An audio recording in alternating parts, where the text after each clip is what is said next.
na kauvelatai i Jisu Kristo kau tingmai na nonda lesoni na choni kena wastin kadiwa tingene tin kabitu kene rosabul kalima kene rosabul kawalu kene tulu sangabulu matai ni kornida wase rua kene ndua kene lima kene kalatia wase ono tin kandua kene tin kaono enonguina kene buna wongo mebuke kenda mendareida batamanda na kauvelatai i Jisu Kristo kau lavete tigo maikina e rua na vosa tale nei Paula ana matai ni kornida wase rua tikine rua ni sandei na yalongu meuka kua ni kilaen dua na katani ko Jisu Kristo ndua nga kina nona lauvako kina kauvelatai na kene karua na kalatia wase ono tine tin kaba ia ko yau meka kua sar na katani meu rekitaka na kauvelatai ngani nonda turanga ko Jisu Kristo kwa sa lauvako kina ve yau na kauvelatai na veka wa vura ko yau talenga kina veka wa vura matai sang ni bakasama na mbimbi ni kena vingomi na imbalindina ni kauvelatai sena mbimbi ni kena marautaki na kauvelatai sena kena mbimbi na kena rekitaki na kauvelatai me baka eda buta tigo ko Paula emboletaka en duam bulu naka aya sai kwa na kauvelatai i Jisu Kristo na nona ngauna me baka ni buna utugi na be matani tutani donu makatigo ndona ngauna tumbutu kina na kau baka sama ni buku kilaka kara tutaka na kai kirisi me baka buna utugi be mai kornida banua ba kirisi kabatal ngakina aba nonra tutaka na chiu na kau ko Paula bambauta na kauvelatai nuitaka na kauvelatai valataka na kauvelatai regitaka na kauvelatai limbitaka na kauvelatai o Paula tu bunga na kain dondonu memboletaka ko Paula kaya kwa na nona bosa kai periwe na beta saredake o kwa citizen ni mata ni tu lebu ko Roma ndona kambimbi mo citizen kay Roma baka citizen tu ni banua Amerika ngau na wongo no mukina na kau watau do ni dona mata ni tunganga vai valu vai lavo kena veka ke kina na mata ni tu ya buli bina kama ve kemelieli ndona professor ni lawai Moses na bula baka chiu lewe ndona tamatera baka mbauti Jisu na nona ve baka lotutaki ka kabatalenga bunga na zaga mana turanga sandau masu kandau bunau bosa taka na bosa ni vida na mata ni tu ndau ni parofisai kandau ni vei vakambulai tu matandra na tui na turanga ni lewa ka vei leti vate keira me tukuni Jisu Kristo ka baki na vei vakambulai sa mai dakava ongona vei kandondonu me amboletaka yesenga kaya ni kalailai sara vei koya na vei ka kedi saroya sa kata le ndondo ngabua na nonda i valada na tamata i valada tau do sa mai mbokodi ena mate ni Jisu ena kauvelatai kena membale ken dona ka vina kata mekilai kina o Paula mekilai ngana kauvelatai ena kauvelatai Jisu Kristo na kauvelatai dabango se ni kau kanduri na singoya mai Jerusalemi batana kauya sa nda senkila sa tuibei sa arei sa Buddha garusa yani senyo kwa nandre nda sotava ninda samai muri Jisu dina ni nona dabuto Jisu ni ngone muri medolata nona kauvelatai kamuri yau na kauvelatai ya dabuto tingo Paula sai kwa dina lewu nona beauty lo malangi na luve ni kalou me mai mate na kauvelatai menda bulakina na kai vura na kauvelatai sai wago Jisu na lami tawadala sa mai dambora na yangona ka libiraga na nona ndra me mboko ni nomu balabalada na nongu balabalada na nonda i balabalada ko Jisu na nona bakoti me sala nonda bambulai ongona buni reki ke na vimbi ne Paula na singa ni mate vetosaki na veti ni singa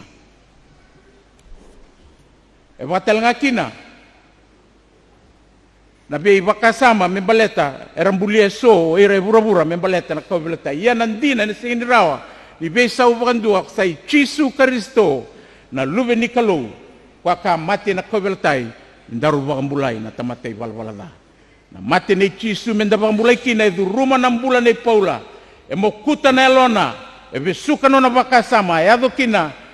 na vamba uta ngambole na ndrendre na kuita na vali vesu na viakana na vadadani na vamandua laki e na vuno na vamba Chisu ke na nona mate na kovelatai ongongona na lewe ni nona ibunau karavesa ukina na tamata mera lesu wana kalu ayago Chisu Kristo na nona bakoti na kovelatai sai songoni ni kospeli taudok e senga talindo na kami da melutu mai tembe ni ngusui Paula me tau vata ke na nona ndau boletaka nona mate o Chisu Kristo e na kovelatai me da rauni bakambulai e kani reki kani marau e boletaka ka dimbitaka enda na taronga se kau adaba tuve Paula me borata kina ndrendre ke na rarawa adaba samani bakasara kina wayana nona solimbula e na nona la kovira na tuba yawan ve matani tundu e bunga kasi rovira na tamatera tigo sarera e tigo nona kavuni aya nisa kena kakana ka mena wani ngunu bayalo na mateni Chisu Kristo e na kauvelatai e kana kalatia wa serua tinro sangabulu ke rausava koti bata ke Kristo ki na kauvelatai sa senga niko yau sambula tiko na Kristo nga sambula e na lo mangu na kata leo ya ni sa dingomi ko ya kwa bakoti na kovelatai men liu waturanga ni nona mbula kasava tule wati o na nona mbula kwango na kai regi tandu kwa ngoendu na dina lebu sara ida Paula aya ni kovelatai Chisu sena mate ni Chisu na kovelatai sambo kodala ivi na nongu ivala da sando lavi ko ya go Chisu me ke rau veduru mimbula bata ke ko ya nongu ndruka nongu da nongu mate sa kautatani ve yau kasa vai so somitaka na nona mbula bakalo na nona mbula sa yado me mai nongu mbula na nongu mbula da sa kaula hivi kau sa mbula taka na nona mbula ena ve ambaki kede nda bana numa na mate ni Chisu ena madha tambu na madha ni singa ni mate dar sa raida tunga na yalo ni ndruka na mosi ke na rarawa kaso na numa ni senga ni yanga me bakambimbi taki na veka ya do Chisu ya ndina ni kambimbi menda ba numa na veka kedengo me baka na vere taki ni Chisu ma ve chutase ndono na tisepeli na nona taki kwa ya opita na tisepeli nganga kanda utu ya sana nona ve lewa itaki nona vadadani ga pamate na lingana na tamatada rumbe bata ke rauna tamatada mbulu bata talenga ke na tamatada nakalowe siro mai na ulu ni kauvelatai mai dake ke nanduru ni kauvelatai era ve Chisu Kristo kasi rovi kenda mai kina na tamatei valavalada na kauvamba sa velatai sai kwa na tamata kedenga na itamba tamata kedenga na itamba ngauna kedenga wai mbale tu na mate ni Chisu embaleti kenda tau na mate ni Chisu e na kauvelatai e seni basaura rata o Kristo me mate na bukunda o koya ngabai koya sambolea saraida tu na kena rendre kena bimbi ia sa varorongonga na lewani tamana kala iado kina me sakani reki wana turanga me mate ni mate oya na kena salanga na kauvelatai e tubu ana kau lebu me vagaru saira nona meda Jerusalemi ye senga ni via kaba baleta sana dalata kina na inaki na uto ni nona lago mai bura me mai vambula na tamatai vala o kwangona ni raidi Chisu na kovelatai o Paula era ida na buku ke na nganga era ida na bebi na kati ke na wanui era ida talenga na marau ke na reki era ida na vagadengu ke na ndei era ida na mbula ena kena taudok ni raidi Chisu ena kovelatai karua ni bakasama e senga ni rawa ni bai somitaki na kovelatai e senga ni rawa bakandua ni bai somitaki na kovelatai endai ni ndambe sombu e rugu ni kovelatai e vidana kau bakatura mendana numa matai na loloma titombu ni kalou katalama ikina na luvene nduambau me mai vambula iko ka vambula yao na kalou vedere saba mai lo malangi karandau rokoba na umata na chiu kasasi robi kenda mai na tamata kedenga nindan dukan dukali gai vala da ia na kauvelatai sabaka turang o Chisu me mai sota kina na kalau de rokovi kwana sau mai langi yalo saba ke na tamata gelengelewa kai vala da rausa sota e na kauvelatai so weekend waragaboli mendona kalibu ya na nonambula mengai visau so entando sang-sangai rendre mera visau ando watungo ne varan nongumbula ni sa lotu boli kau lahu tali na bura kau ngai ndau baka me nama kati mendual na kai lebu da me tara nongumbula me ngai visau ia ni leiado na kawaya esenga ni vengu batinda tamata enda tosotiunga me ado batalinda na numati mendual tal kai lebu dake ia na taro wada ba kisemberniado na kai lebu dake sa lisumai naturanga o sanga itu baka vitu ena bule bura ngoke na mata ni kalu ia na kauvelatai au raida na loa buto ni nongu vala da ni utawase tu mai buana kalu ena kauvelatai sandron rovi au nan rani lami tawadala nan rai Chisu na lube ni kalu sambo kodi na nongu da kau sanga lala mai na bukawanga sakata leve au na kauvelatai katolu ena kauvelatai au saraida ni sa sauma oti tau doko na Kristo na nongun dinau. E senga ni dondonu meu lomani. E dondonu meu totongi taki e na buku ni nongu dakadala. Ia ko Chisu e na kauvelatai sa vangalala taki au sa nongu nambula ke na marau. Kapa ni raida na kauvelatai au raida ni sa senga ni nongu bakai au. Au sa nei Kristo ni sa voli au oti kokoya. E na dona kai sau lebusar. Kakina matai ni pita wasendua tina walu tina diwa nindo sakilando wasenga ni voli ena veikai dada wale ena siliva sena koula ena rata lenga i Chisu Kristo rata le ni lube ni kalu kona kalu lebu mai lo malang na lube na kona sau mai lang kwa mai sulimbula ena kauvelatai kalima na kauvelatai sa vavuli diau meu kakua ni rere meu kako ni rarawa se tangaya na kalau kasolia na nona mbula ena bukungu sa tigo batake au ni duruma na ndrendre na mosi ke na rarawa we kemuni oni bo sataba na ndrendre ke na mosi na buni dangi lamba rua ya sa batake ana na karawa we kemuni ni tarai kemuni bambimbi na rebu ni mate na COVID-19 ena yanga menda kilani nda duruma tigo na ndrendre na rarawa ke na mosi darai da bata nararawa kena mosi di rumo Chisu Kristo kasavagai vota oti kokoya ena vei matangali level ke ni rarawa kena mosi ndana duruma bura kene kaono na kauvelatai sai kwa na kau eviria na kalau menda yadora kina tamata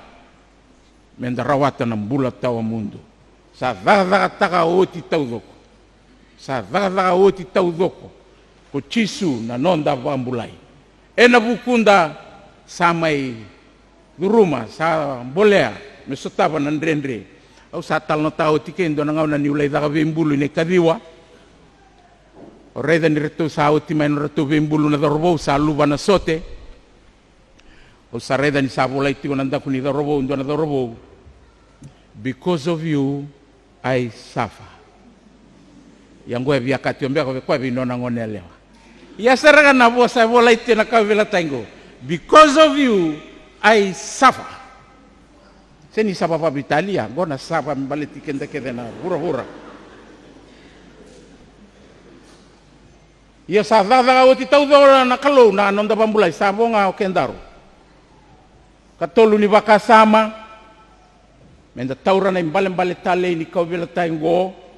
ayani go Chisu Kristo sambo koda oti na nonda vala da na kauvelatai sa nonda itavi na venga una menda sengata menda kakua ni soli kenda hinada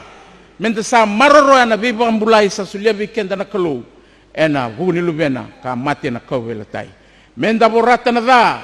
wana numa na rarawa ke na mosi edolata na turanga ena bukumu kosa sanga tigo limo rawata na mbula kongan reba limo lewe ni mata ni tuba lau malangi ko Chisu Kristo nga na kena sala me baka na nono paso yau na sala nandina ke nambula kasa daga taka oti ena bukundaru da va murmuria na turanga ni valuaya na nonda raido boutale na kauvelatai ke koe matikina sa senga ni dona tamatawale sa senga ni okoya kwa rambeitaka koira na gasin lotu bakachiu sa senga ni okoya na noraba kasama na sotia ni Roma na noraba mate koya ravalia le koya ravada ni koya ravangela koya ravasa sewa ni koya sa kaya nga na turanga ngo sa lutu nga mengusuna sa ndina nga sa lube ni kalau ko koya ngo dana sa tabat yung biya na rarawan na oda na mosigi ng renre ni mbula na numa ng bilo waiwiwi na ibako elingana na bosa da na beba sesuani na kasivi na isala botona na numa na kauvelatay sa kauti talaga na nono bosa una senga nila ko sem beauty ko ongori na beyabu au bamba ute regita kagam bole takatio kinoko paula na kauvelatay Chisu Kristo yo na kauvelatay Chisu Kristo sa nona besureti na kalau levo may lomalangi vekendaru na tamatay wala se mani bagay be ne batangin ngende ni nendaru mbula na kena da se na kena dugan dukali se kena buto e sureti kendaru tu na loloma levo ka batakilai e na kauvelatay e na loma ni besureti ongo e senga ni ala tenga kina na reki ge na bagadengu enda sureti menda bagay voto na mosi nararawa da dolata bategi Chisu na mosi a dolata na nona ilaw da kina kauvelatay lewe era sabu kira tigo na imbale ni lotu mendua na banua ni bangara bagadengu mendua na banua ni bangara yau sa banua ni butu ni yau sarai di kina na lotu me songo ni longa binaka kena bagadiro loloma se badiri salu mbeka sa rei ni lotu bongo ndarenga ni bongo sabathi lolo makiretunga na tamata wasa matagi Chisu manda wasa tabati na rarawa na mosi andrendre taudoko ka duruma yo na kovela tawe ya siru maikina na lube ni kalume mai dolata na nonda mosi gena nonda rarawa inakilini lotu me bagawe amenda sa longa binaka kede ka bathi lolo makanda butu nyau kede oira na parofita ngai vanonu mira ra bakadadani gara barawataki na ratukuna bandondonu na loma ni kalau koiro na chisei peli gene apostolo era besuki mera lau kati mai na manu kila karabaka mai bulan-bulan na bukawanga koiro na turanga gena marama lotu bakaristo ena biasa ibura-bura era bakadadani bakamate ena besinga na biasa ibura-bura ena buguni non rabambauti Chisu Kristo dara ngada tiwa usate una tiwa na Chisu matu sama daw lima gon bada ka ono be mataka na singa tambu vale suya tigo mendales mendambe talemanda mendakila na kenda itutuku ni tutin kala manalot seni karawa be resota le mervale wa kenda randusi kenda sareda sale butalengano be solo tira sava kola me bataki kenda lotu esele randau kana gasin lotu esele liu gori na mbuno gori na oda gori na mati esenga ngani kambe mbale te molong bina kinango na kola ya be we kanitigo kinendo ni tugu mbalau tege bu manandela na mai kalibari werene apostolo gen tamata ni kalo kara mate na non rabambauta ni utuguna tiuna kenre tugu na be barota ke daga be na tamata ni kalo e biti oni na rongo da tigo na rotal madao mengo ye na lago tigo ame da ndale tarana be yabu ti tombeso ni non da lotu ke ne bola tambu todo yana be mosi kede ya anda sanga mai bukida mesan dua tunga na banua ni longa binaka na loma ni lotu yana yang amenda baka sama da raida na pura rambai lebu koira na tise peli na apostolo kara sota na batini manu kila kara wara kira era ba matei ba yau na leon lotu ba Kristo na ngaunango na be banua mai arpea mai China mai India baka mai tigo na non rabe bali lotu sora lau bana baba koso koira kedengo era bagai bota na mosi na rendre na rarawa kena mate kaso taba na nonda turanga dina ni bada dani ga mate era mate yasa nonra na marau bagayalo era na lai marau bateng na turanga mai lomalangi ina tawa mundu ni mbula dua tiga nama tanggal itu lu cibo salah otiu nongonongo sabang tabale beli bunga na lotu pura-pura prosperity theology satai ki maiki na kena bande takini na vambulai kena durumi na ndendre mo sa watawani nga valiu na nom tanga ke na nom pausi sa mbale vo ni lotu sa ala taki na tha vinaka na katau doko e senga ni naki ni kau vela time enda mai rawata ki na mbula marau e na butu ni au na nonda mbula vura ka lebu kinera safu kida na lotu me ka bato tolo taki mai kina na tawa ni non ratanga gori sona kana vai vota ke kina ke baka ndina tigo mendanga raba ndondonu na kalongo ndanga raba na kena itavi na kalonga na sami kenda tigo na vi kala matai lalai ke sara na sotabati ya kala ilaisar e senga ni rauni baka tau batania ke na ka bara utana kalo me sole ya lomu ke na lomamu na bambulai ni lomu mo vai vota na tawa mundo ni bula ka senga talendu e bura na sulia rawa Cisu Karistonga. Ni golako i Jerusalem indana banona laila ko na Via Dolorosa. Na ngauni sala kwa tehu mai kina mai na nona vele waitaki na mai Pilato sangale tehu kana kuita taki ka banga taki kina na waro kau kamea ko me sa taubango ngandri suka patame na kuli kina lewe kemni sarai daw in the person of the Christ na loya. Yana be mo kusarangan indua satu to keni totongi me mate na kau vela tai. Sala ko tindone wasin indrai Yesu Kristo. Sanga inda muria dagiti wenda na dhambe dagiti wenda na dhambe dagiti. Ewe diwa tigo na station. Wanu ale lutu warua kino Yesu. Na wanu rausate kino Yesu wasatang dagi kwa motinana ni sareda tunarawa vekaya. Na wanu takos mai kini ndono marama na Veronica me mai taboya. Na mo ni mate Yesu nan ramai na uluna. Na puni sala babotona toka retiko ndanga ilago tika me adoba saranga nan delana mai kalibari sila rawa sani rawa kan ko vela tay en bimbi ga tisto musarna kene bale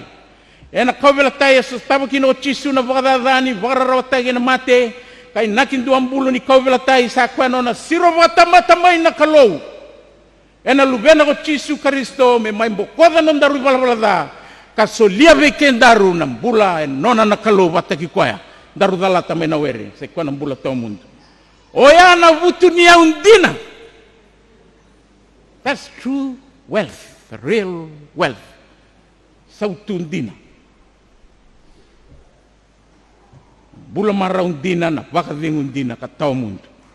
gori na kino paula na matain korni dawa se rua tingne rua ni sandeya longu meu ka kuani kilaen doa na katani ko Yesu Kristo doa ngai na nona lau bako ena kau vela tai kami da veiko na kau vela tai awa kamai dake ni senga ni kaniso takaya se vakadalaka na mate ni Yesu ena kau vela tai ena senga ni arseng ni lewana ilu ni lotu baka ciu arsenga tala ni lewa na sotia ni Roma ena madhi wastin ka ono tina rosa bukan dua wakina tina tin kabitu kina rosa bukan rua rosa bukan tolu madhi wase rosa ngabulu tin kabitu na tin kadiwa marika wase diwa tina rosa bukan dua kina luke wase diwa tina rosa bukan rua satu kuna ba matata kina na turanga enda na lagongo to na lagongo ki Jerusalemi sana lagi vele waitaki na lubenita mata sana gai bagarawa taki sana gai bagatei ena lingan rana gasin lotu baka ciu kera kai matan tutani saira na sotia ni Roma saraida bagaya watu ya ni okoya na bimbi ni kasa tu mai liu sa sendra ni suka sakilaot ni wilika tigo na nona ibola tamu e wilika tigo na teso ni wilika bikenda ni ko turara ni tebu na lotungo Aisea 5 katolu na rarawa tau do ka mai satabo Yesu na kobela tai votu e bitu na ndrau na mbaki sa tukuni kata ka utima yana parofisa indina sa bervere na lebin parofisa sa tu bura-bura ngon ngai dola banga ka di Facebook pe matangali parofisa tata wi tu mai yang ko na parofisa indina sa buta tu mo ko se voe walu na ndrau na mbaki na kana mai yago be kwango sa senga mandangani kame makutu na matanda mendarai da bagarua do tunane mamindra kini bulan na turanga ke baka ndona marame ribina ka lobango e mamirai bagarua ko Kwa mandanga ko sa singin yang me rei di bagarua, saru rei da. Na rei da ya, na rei da ke ni nonda I bala da na be un dolu na mbaki sa si be tamba tamata be tamba ngauna. Na I bala da ke de suba, na I bala da ke de viti, na I bala da ke de southern hemisphere, na I bala da ke de bura ele songo ni tu. Wana dorobo saba mai loma langi na lube ni kalo. Wana sau mai langi na tui na turanga ni turanga. No muda ke na no muda salai rei da tu kina.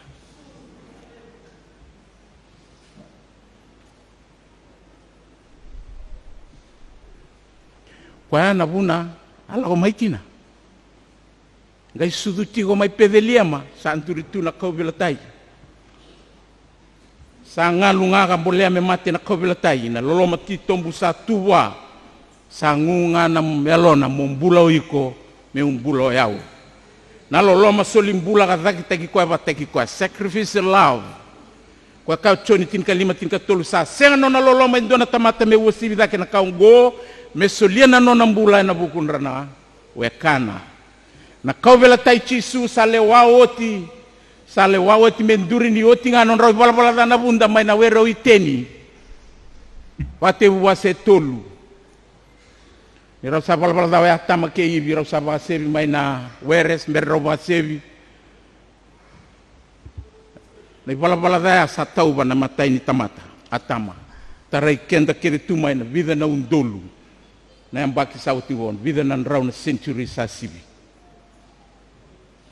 Ia na vida batelenga na undolu na yang baki o yani bulan ni tamata na be tamata na be tambanga una sa baka te tambatu na kau belatai sa lesi tu me wara kana nona bambulai na tamata na dona singa ron lai sota sa ngai bango na totonge tau buana ngata na bate rua setolu tin kalima au na baka be me ragi tagi kemun rau keina lewa kena no mukawa kena nona kawa ena butungangia na ulumu kokoya chisu ya kawa ni alewa sini watamani hurura wawa votu ya na tambu au na babe me ragi tagi kemun rau kena alewa kena mukawa kena nona kawa ena butungangia na ulumu kokoya ena delana mai kalibari sama imbutungangia kina na ulu ningata kwa na kawa ni alewa chisu Kristo na tui na turanga ni turang kwa na luve ni kalu kwa na sau mai langi sama ibagan rukai bagan dua na teboro sa bambulai lesu na tamata seningai lenganga chisu na nona tuda ketale nanganga ya kwa balikin na kaungo sanga ba vida na teboro nona verete kyo chisu me kauti kwa tani mana kau vela tango nandela na mai na be oli bendarai tu bango ndagai bambamba ke tu na ulban no me kalibari sala ya dento na ngauna sa kame kau chisu ke pakai rawam ni kau tatani na bilongo ya me ka kwa ni ado na lomangu me ado ngana lomangu Zaga tio na bunida me kau chisu tani mai na kau vela tengo. Batena salan dondonga varuta na kalu. Senga na buku mata senga na kau ni tamata. Kambe di dua. Kona non rai totongi na tamata da veira na chiu. Dau valilingi na tamba ni kau kwa da. Kona totongi bimbin dondo na top criminal na bakasama baka Roma. Vele wai kanona totongi na kau vela tai. Oyana sala muria na kalu me bambulai kina na tamata I bala da. Ena kau belatai sama imbuti ngagi kina na ulu ni ngata. Sangganga ko chisu Kristo na lubi ni kalu. Na nona nganga, sa nomu nganga, sa nongu nganga, sa nonda nganga. E bitu na bosa da bute chisu me na kau belatai. Na kene kaono, kote na choni wastin kadhiwa tine tolu sanga bulu. Ni sanggai ngunuba na waiwiwi ko chisu sakaya saoti au sabu na utaka oti babi deke saoti kenda nda daun ramata ngenda nda wavir lolo matakatu aya deke am sama tu saoti kenga mai langa tale tuani na ser wavir lolo maya ulei sama te saratu katul sabu kawal ni ser sangai wavir lolo masar na otia ya seni kene dabutia na bosa saoti bosa ninganga ni oti manai walu ni yote ndo na itabi mbimbi ni ko sangati una no mupepa ni vitarongi se no mkoroi mele ya doba ni saoti kongale da buta kina saoti na ona saoti mai kina ibalu sawawati una leo ni koro sanga didi mai ko talai mai me ko tamane tutu manai balu Sabay bay, dapat say rongo. And ang kay kaila ba may tetelestai.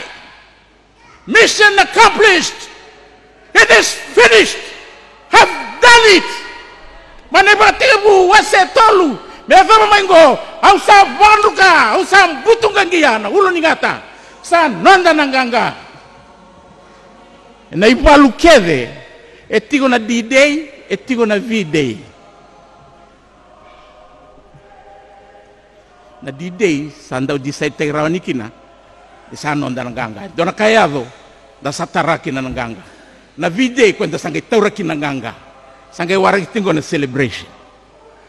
Na tanga ninganga. Na lisu warua maniturang anda warati. Na D-Day, nikua. Samay pata warakina, sa nonda nanganga. Singa niturang takitale, sakwa sa victory kina kwa. Samay raw na itabi sa listale bitamana kilaingani Allah ko ngama na inakyo ya samay pakatapara sa listale kinabano at may kina yan singa ni gang ni kenamarutaki anda sangay wara ka kerito kimbali kaila baka mayo ko ya sa lesumay na ivalu sa woti na ivalu kimami sa valu kimami sanganga nai tanga ninganga kau satu sanonda ndona action yado ya sengan yado ngai kame past it's a perfect tense ena ngai kau tikenda tu na kenayanga na kaya bango kau tikenda tu ko veira keder na be sau merbambulai ena be century taraba mai nangau na yado bango ke na be ngau na satu ko matanda sanonda nanganga sa woti na itabile mai dolato koya sanganga o sanganga sa nonda bata nanganga ena da ni kalau na tamana Yesu Kristo na lubiana ke na kalau na elotam sere ni kau belatai